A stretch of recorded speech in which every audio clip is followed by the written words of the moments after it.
Peço que os irmãos abram as vossas Bíblias na carta, primeira carta de João, capítulo 2, versículo 14, que é o tema de vocês.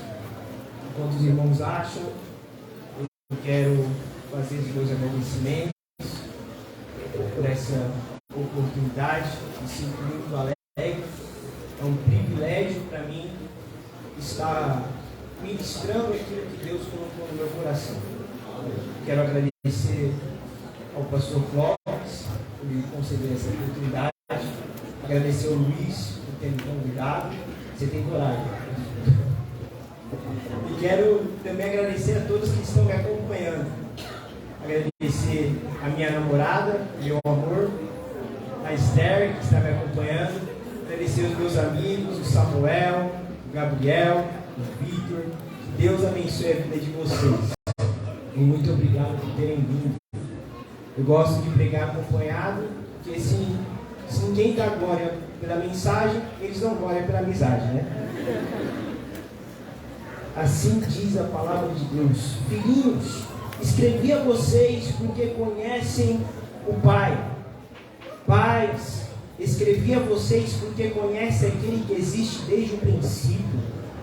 Jovens, escrevi a vocês porque são fortes e a palavra de Deus permanece em vocês. E vocês já venceram o maligno.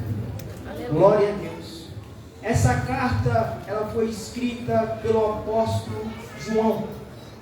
O apóstolo João é um dos discípulos que fazia parte do círculo mais íntimo de Jesus. Se nós formos ler os evangelhos, nós vamos ver que João estava em todos os acontecimentos importantes. Todos os acontecimentos que se destacam nos evangelhos, João estava lá. João estava quando Jesus se transfigurou no monte. João estava na última oração de Jesus. E principalmente João foi o único discípulo que estava na crucificação de Jesus. João foi o único discípulo que não abandonou Jesus, mas assistiu Jesus sendo crucificado. João era alguém que foi ensinado por Jesus. Era o próprio discípulo de Jesus. Só que aqui, na carta de João, já passou um tempo dos acontecimentos que estavam escritos no Evangelho. João agora não é mais discípulo, ele é discipulador. O João que se sentou para aprender, agora ele se levanta para ensinar. Aqui, João, ele é pastor. E não é pastor de uma só igreja, mas ele é pastor de várias igrejas. João aqui é como se fosse um pastor setorial. Então essa carta de João é com vocês, para que nós possamos entender melhor. Pense que é um pastor escrevendo a sua igreja. João está fazendo isso. Ele, como pastor, está escrevendo a sua igreja.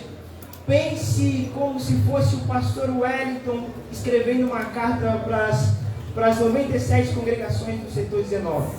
É assim, é desse jeito que nós precisamos.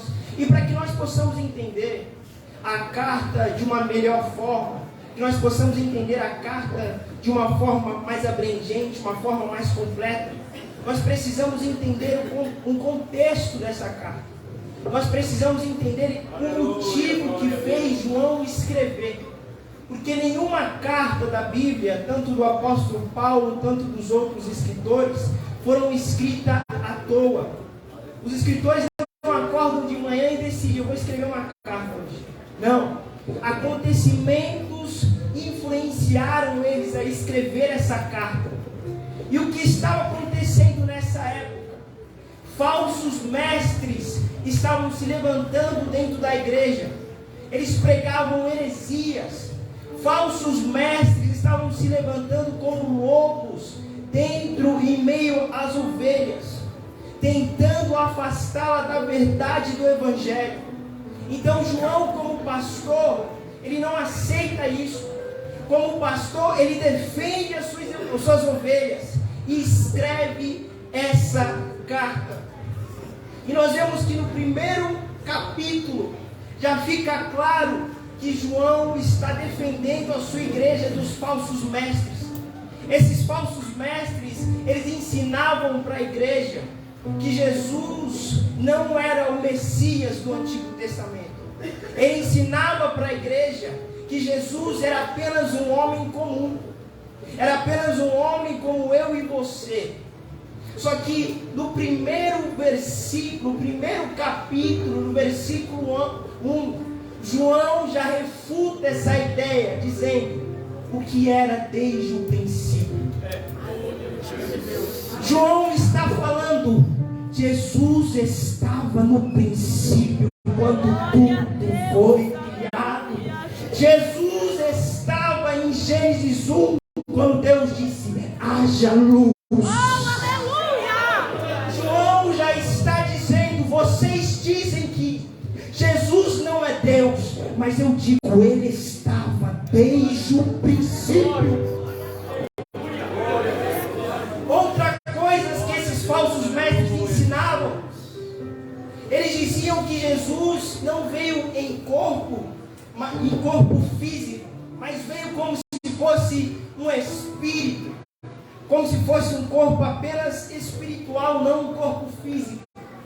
Nós vemos na parte B do capítulo 1, versículo 1, o que ouvimos, o que vimos com os nossos próprios olhos, o que contemplamos e as nossas mãos apalparam.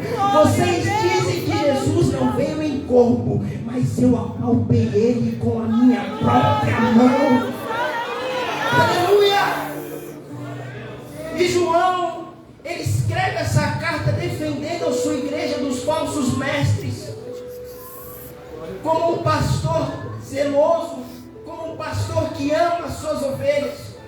Nós vemos no capítulo 2 que existem duas intenções que João escreve no capítulo 2. A primeira intenção ele escreve para ensinar aos crentes identificarem quem é falso. João queria ensinar as pessoas que se dizem ser crentes, mas não são. Aqueles que sobem no púlpito, tem jeito de pregador, fala bonito, mas não é crente de verdade. E como se faz para identificar? Capítulo 2, versículo 6.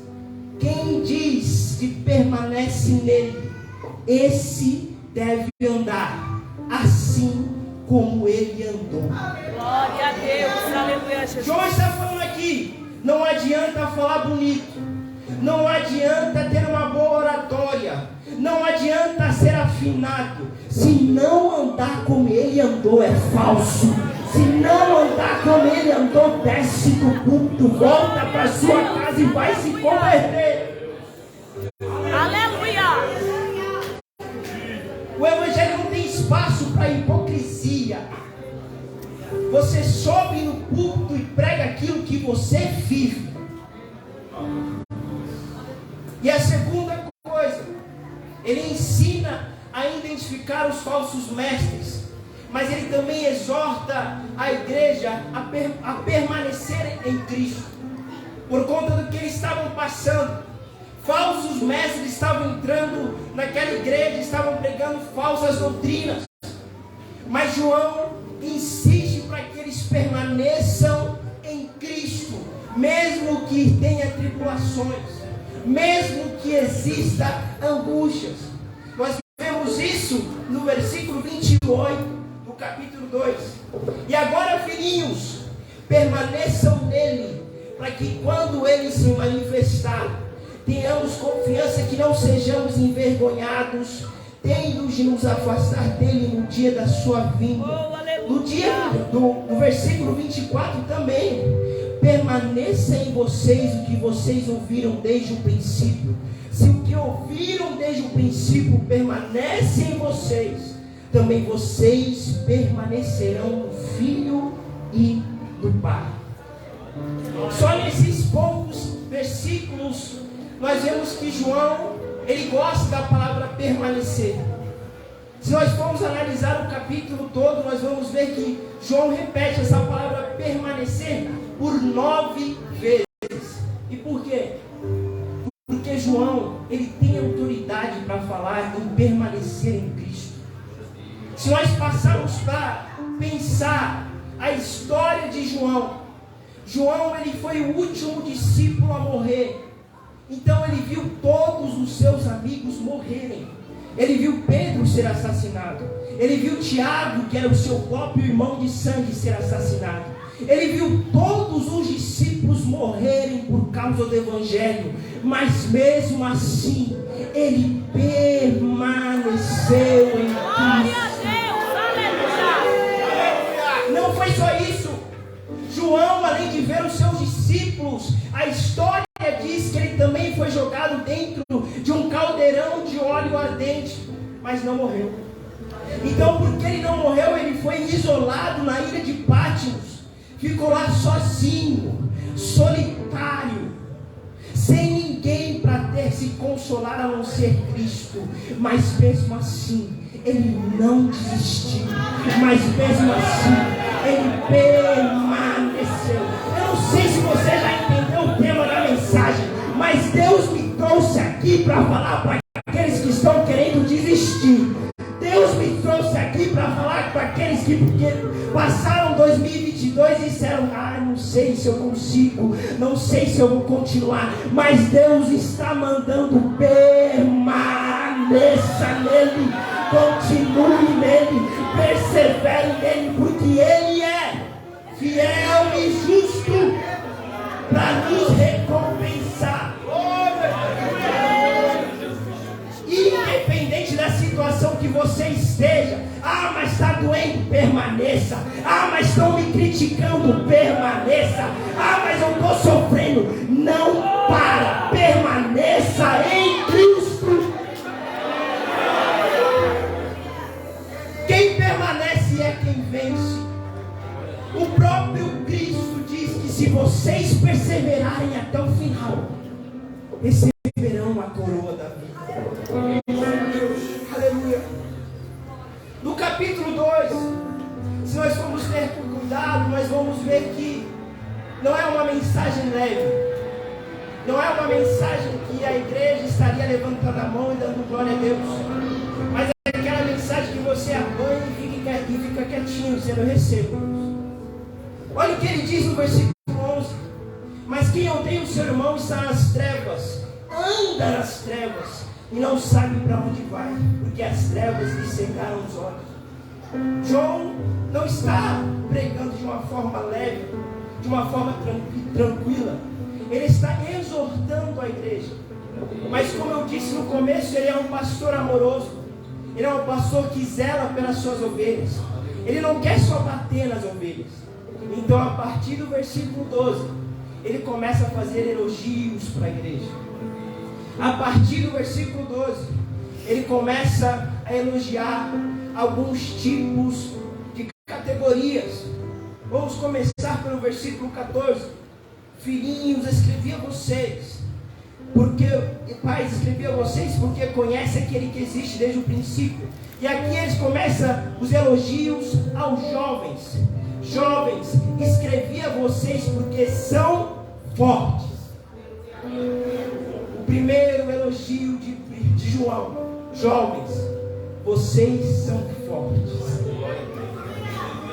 E são fortes por quê? Porque no contexto que eles estavam passando por uma perseguição. Como eu disse, os falsos mestres pregavam heresias, mas eles continuavam sendo fiéis. Eles continuavam seguindo a doutrina que é bíblica. João diz: jovens, vocês são fortes, porque não deixaram que o mundo os influenciasse.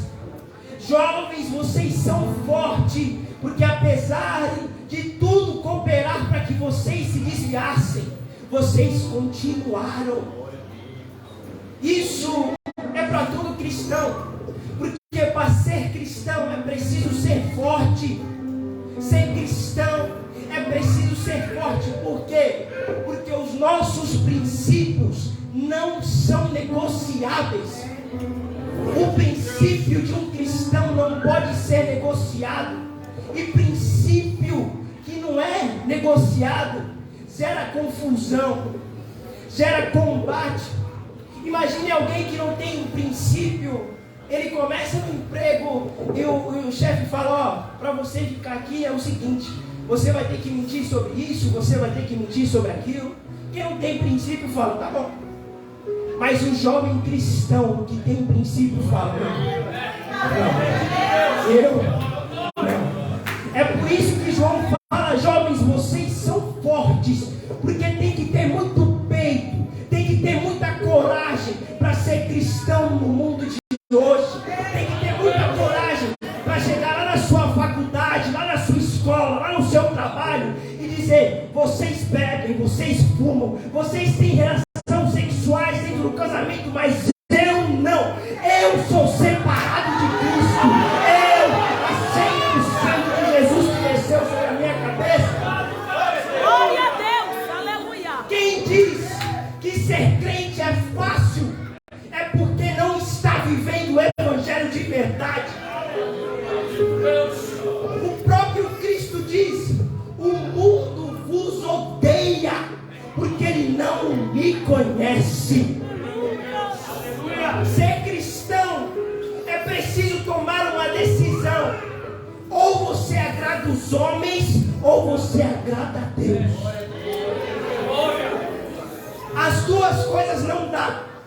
Não tem como você agradar o seu amiguinho do mundo e agradar a Deus. Não tem como você agradar o seu namorado que não quer ter uma relação santa e agradar a Deus. Você tem que escolher um só. Mas aqueles que escolhem agradar a Deus, eles podem sofrer por um momento aqui na terra, mas quando chegar no grande dia, Deus nos honrará. O importante não é o testemunho dos homens nas nossas vidas. O importante não é o que o homem tem para dizer de você. Mas o importante é você chegar no último dia e ouvir Jesus falar: servo bom e fiel, entra no meu gozo. O importante é você chegar no último dia e ouvir: toma o seu galardão, toma a sua recompensa, as suas lágrimas estão sendo enxugadas. O importante é você poder falar como Paulo falou: ainda que eu sofra, ainda que eu seja angustiado, não se compara com o peso da glória que eu vou receber na eternidade. Jovens, são os fortes, sois fortes, porque não deixaram que o mundo os influencie. Não importa qual seja o ambiente, não importa o quanto te pressione, não vem dos seus princípios, não vem daquilo que a Bíblia diz que é certo. Não importa se o mundo diz que homem com homem é normal, mulher com mulher é normal. Não, a palavra diz uma só verdade: macho e fêmea.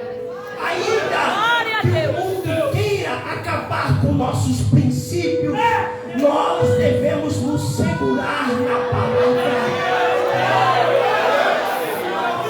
Sejam fortes. Glória a Deus. Que o mundo os corrompa. Deus está à procura de jovens como Sadraque, Mesaque e Abednego. Jovens que diante da morte decidiram: pode me matar, mas o seu Deus eu não adoro. Pode me matar, mas os meus princípios eu não quero. Glória a Deus, aleluia. Deus está à procura de jovens como Daniel, no meio da Babilônia, mas não se contaminou. No meio, lá dentro. Mas quando foram oferecer os manjares do rei, eles falaram: a maioria pode comer. Se você for ler, judeus comeram daquele manjar. As pessoas que moravam na mesma cidade, serviam o mesmo Deus e a mesma Bíblia, comeram o manjar. Mas Daniel decidiu ser diferente. Eu não como esse manjar.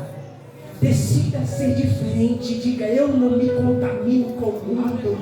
Ainda que meus amigos, ainda que minhas minhas amigas me contaminem, se contaminem com o mundo, eu me decido ser diferente. Glória a Eu Deus. decido ser Aleluia. forte. Eu decido permanecer. Aleluia, Jesus. Glória a Deus. Grande Deus, aleluia. Bendito é o teu nome, Senhor. Aleluia. Glória a Deus, aleluia. Segundo elogio de João, e a palavra de Deus permanece em vocês. É claro que a força do jovem é resultado de uma palavra que permanece no coração deles. João está falando, vocês são fortes, por quê? Porque a palavra de Deus permanece em vocês. E a palavra de Deus permanecer em nós não quer dizer que vamos ser perfeitos. Não quer dizer que nós nunca vamos errar, que nós não vamos ter falhas, que nós não vamos ter os nossos momentos de tropeço, não. Mas a palavra de Deus permanecer em nós quer dizer que nós somos continuamente aperfeiçoados. Glória a Deus. Todo dia a palavra te melhora. Todo dia você está mais santo. Todo dia você está mais próximo de Deus. Então a palavra de Deus permanecer em nós não é sinônimo de perfeição, mas é sinônimo de uma constante evolução. Você cada dia sobe um degrau, cada dia melhora. Só que tem um porém. Para a palavra de Deus permanecer em nós precisamos nos alimentar dela diariamente. Você todo dia precisa se alimentar da palavra. E o problema é que muitas vezes nós nos alimentamos mais do Instagram do que da palavra. Muitas vezes nossas redes sociais estão em dia, mas a Bíblia está com pó. Muitas vezes nós estamos com todas as séries zeradas no Netflix, já assistiu tudo, mas nunca leu o Novo Testamento. E o que Deus quer de nós é profundidade. Vocês conseguem entender que o mistério que existe na Bíblia é melhor do que qualquer série que você assiste? Vocês conseguem entender que as histórias do Antigo Testamento é melhor do que qualquer série da Netflix? Não existe meio termo no mundo espiritual. Ou você alimenta a sua carne, ou você alimenta o seu espírito. Aquilo que não alimenta o espírito, alimenta a carne. E aquilo que alimenta a carne, não alimenta o seu espírito. E muitas vezes as pessoas se perguntam, por que eu não consigo largar tal pecado? Porque eu tenho um pecado de estimação. Todo dia, toda semana eu vou lá e peço, Senhor, pequei de novo, me perdoa. Semana que vem, Senhor, pequei de novo, me perdoa. Todo dia, constantemente caindo nesse pecado. Só que as pessoas não entendem que pecados de estimação são resultado de uma vida devocional fraca. Você não consegue se manter em santidade porque você alimenta mais a sua carne do que seu espírito. Aleluia. Você não consegue viver uma vida santa, viver uma vida reta, resistindo às tentações, porque você está alimentando mais a sua carne do que o seu espírito. Desce o joelho no chão para você ver. Faz 2 dias de jejum para você ver. Não tem Satanás que fique de pé. Satanás vai correr da sua mente. Glória a Deus. As pessoas acham que uma vida de oração é uma vida penosa. É chato orar. É chato ler a Bíblia. Não é não. É a revelação do céu que entra em nosso coração. É na oração que nós temos vida. É na oração que nós somos construídos, destruídos e reconstruídos novamente. É na oração que nós temos ânimo para aguentar a semana. É na oração que nós temos sabedoria para enfrentar o seu trabalho. É na oração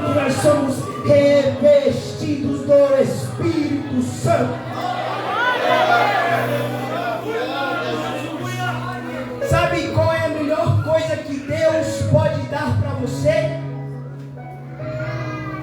Você pode ter pensado no seu sonho. Você pode ter pensado no seu carro que você quer. Mas a melhor coisa que Deus pode dar para você é Ele mesmo. A melhor coisa que Deus tem para a sua vida é Ele mesmo.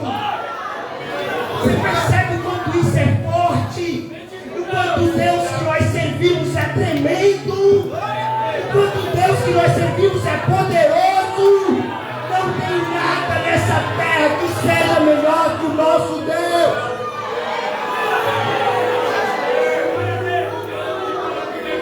Melhor do que os seus sonhos é o seu próprio Deus. Melhor do que o seu carro é o seu próprio Deus.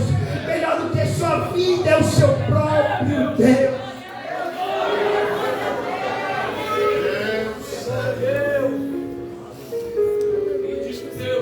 As coisas materiais são desse mundo. Muitas vezes você pede isso, aquilo. Eu quero isso, eu quero mais isso. Eu quero um carro, eu quero uma casa, eu quero uma namorada, eu quero casar. Pede tanto, mas esquece de pedir o principal, a presença dele na sua vida. Sabe por que Deus é melhor do que as coisas desse mundo? A própria palavra já responde: as coisas desse mundo são desse mundo, mas Deus está em outro plano. Deus é de outro mundo. Ele é aquele que está desde a eternidade, desde o princípio. Ele é aquele que era, que é, que há de vir. Ele é o Senhor Deus Todo-Poderoso. Ele é aquele que toda língua, todo joelho confessará: só o Senhor é Deus.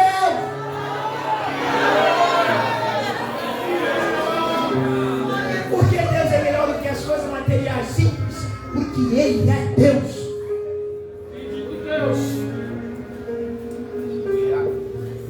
Nós devemos dar prioridade aos nossos devocionais diários. 5 minutos de oração faz diferença na sua vida. Eu não consigo orar 10 minutos, ora 5. Eu não consigo orar 5, ora 2. Faz isso progressivamente. Vai insistindo. Depois de você orar 2, você ora 5. Depois de 10, 15. Vai crescendo, evoluindo. Deus não exige de você nada que não seja do seu nível. Deus não vai exigir de alguém que não aguenta orar 2 horas, ficar numa vigília a madrugada inteira. Deus quer de você aquilo que você tem capacidade para fazer. Agora me diga, eu sei que nossa rotina é corrida, é filho, quem tem filho, é trabalho, é faculdade, mas quem não tem 10 minutos para orar aqui? Quem não tem 10 minutos para tirar com o Pai? Quem não tem 10 minutos para ler a Bíblia?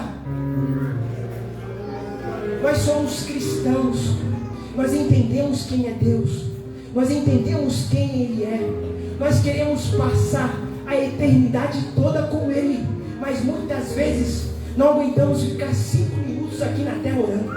Mas como assim? Você quer passar a eternidade com Deus e não consegue ficar 5 minutos orando?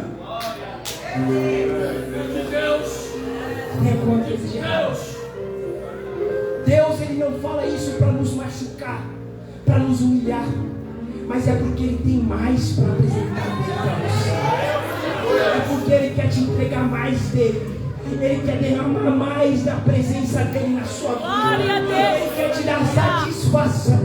Talvez você tenha uma vida e esteja insatisfeito. Talvez você não sinta um vazio dentro do coração. Isso não é falta de namorado. Isso não é falta de casamento. Isso não é falta de emprego, não. Isso é falta de Deus. O nosso coração, ele tem um vazio do tamanho de Deus. E as pessoas acham que quando aceitamos a Jesus, esse vazio é preenchido. E é. Só que quando você para de se aproximar dele, o vazio vai aumentando.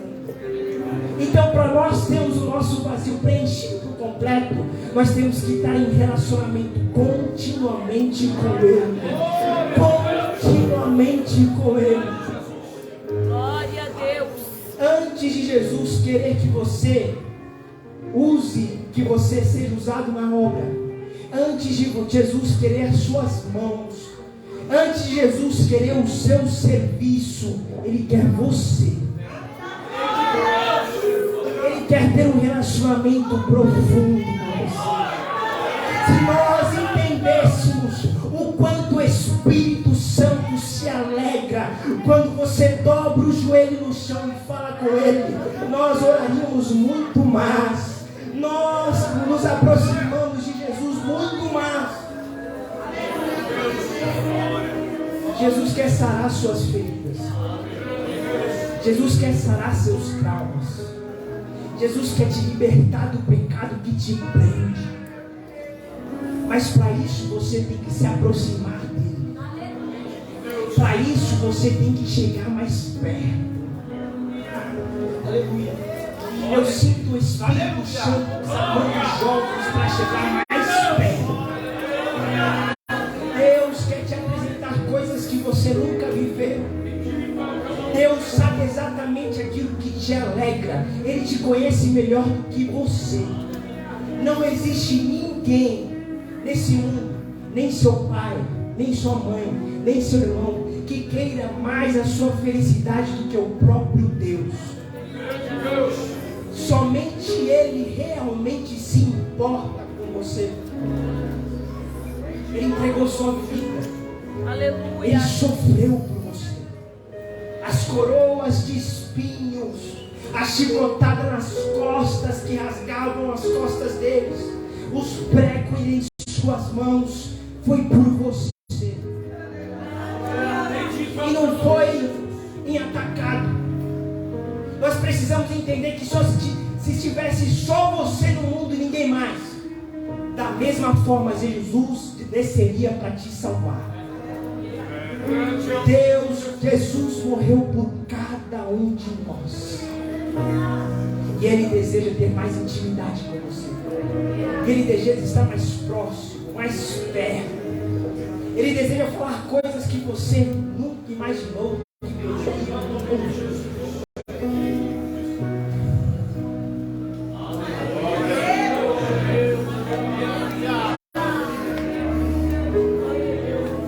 Terceiro elogio. Vocês já venceram uma linha.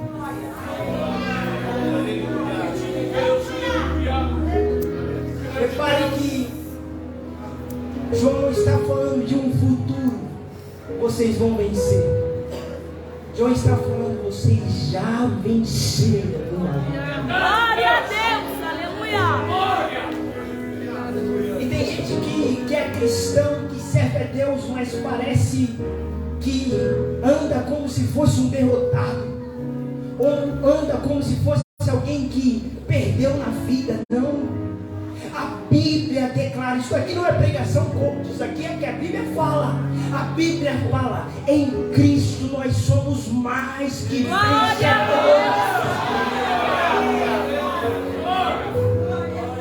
A vida com Cristo tem batalhas, tem lutas, é difícil, todo dia é uma guerra. Mas a nossa esperança é que antes de começar, nós já vencemos essa guerra.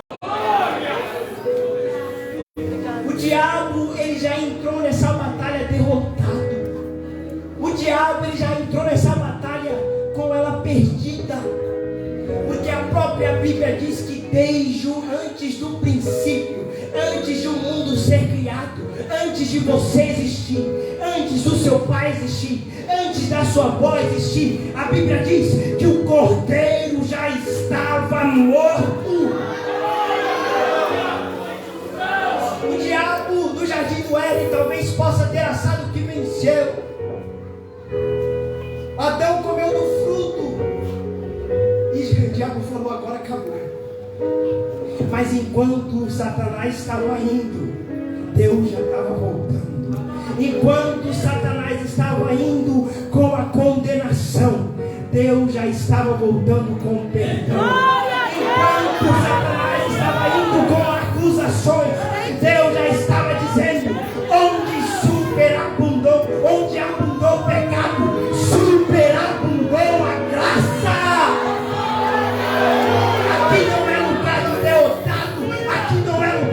vai mimimi. Ah, eu sou um vencedor. Não, aqui é lugar de vencedores em Cristo. Aqui só tem vencedor. Aqui só tem vencedor. Aqui só tem vencedor em Cristo.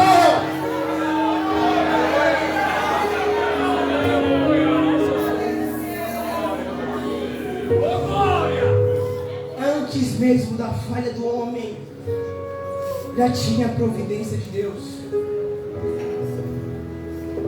Glória a Deus, aleluia. Se coloquem de pé, por gentileza.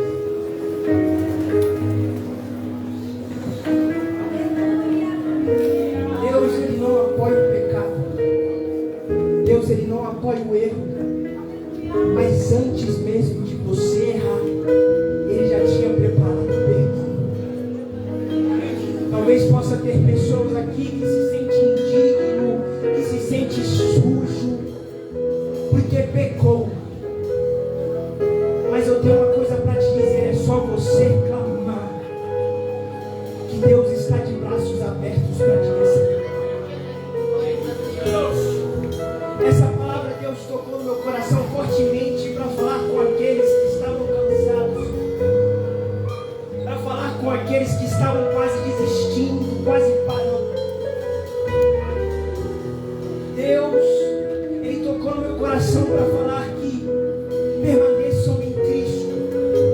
Se você não entendeu nada na mensagem, se você estava viajando, fique com isso, independente da situação, permaneça em Cristo. Independente do que está acontecendo, permaneça em Cristo. Não abandone seu ministério, não abandone seu cargo, não abandone seu chamado. Permaneça em Cristo. Aqueles que permaneceram são os vencedores. Imagine se José tivesse parado. Imagine se José, porque ele foi jogado como escravo para ser vendido como escravo pelos seus irmãos, tivessem parado. Imagine se José, na prisão, tivesse parado porque sofreu uma injustiça. Ele não seria governador. Aqueles que permanecem são os que vencem. Imagina se Abraão tivesse desistido. Imagine se ele tivesse desacreditado daquilo que Deus disse. Ele não seria pai de multidões. Imagina se Davi, por conta das perseguições de Saul, por conta das dificuldades, ele estivesse parado. Ele não seria rei de Israel. Imagine se o próprio Cristo parasse. Nós não estaríamos salvos. O mundo estaria perdido. Deus está exortando os jovens aqui, dizendo: permaneça, porque Deus vai te honrar. Continua, porque Deus é fiel para galardoar aqueles que o servem. Eu quero que você ore com você aí. Não precisa vir para frente, mas você que está cansado, você que está quase parando, você que está querendo jogar tudo para alto, ore aí no seu lugar e fale com Deus. Peça para que Ele te dê força. A própria Bíblia diz que Ele é nosso refúgio, Ele é nossa fortaleza. É em Cristo que nós podemos nos segurar. Pedro, quando estava afundando no meio da tempestade por causa do medo, o que ele fez? Clamou por socorro para Jesus. E se hoje, por conta das angústias, por conta das dificuldades, você se sente que está afundando, você se sente que não vai aguentar mais, clame por socorro por Jesus. Porque aquele que clama, ele faz que nem Pedro. Ele vem andando em cima das águas, te pega e te puxa. Então olha comigo. Pai amado e Pai querido, mais uma vez estou aqui diante da sua presença. Senhor, o Senhor sabe que nós somos fracos. O Senhor sabe que sem ti nós não somos nada, nós não somos ninguém. nós não aguentamos nenhuma semana, Senhor. Eu te peço, Espírito Santo, que o Senhor nos sustente. Eu te peço, Senhor, que as angústias não venham nos parar, que os desertos não venham nos parar, Senhor, mas que nós possamos perseverar, Senhor, apesar das angústias, apesar do sofrimento, permanecer em Ti. Dá força, Senhor, dá força para essa mocidade, dá força, Senhor, para essa igreja. Ó Senhor, nos unge com a sua unção, com a sua autoridade, para que nós possamos incendiar o mundo. Senhor, que todo desânimo, que toda depressão,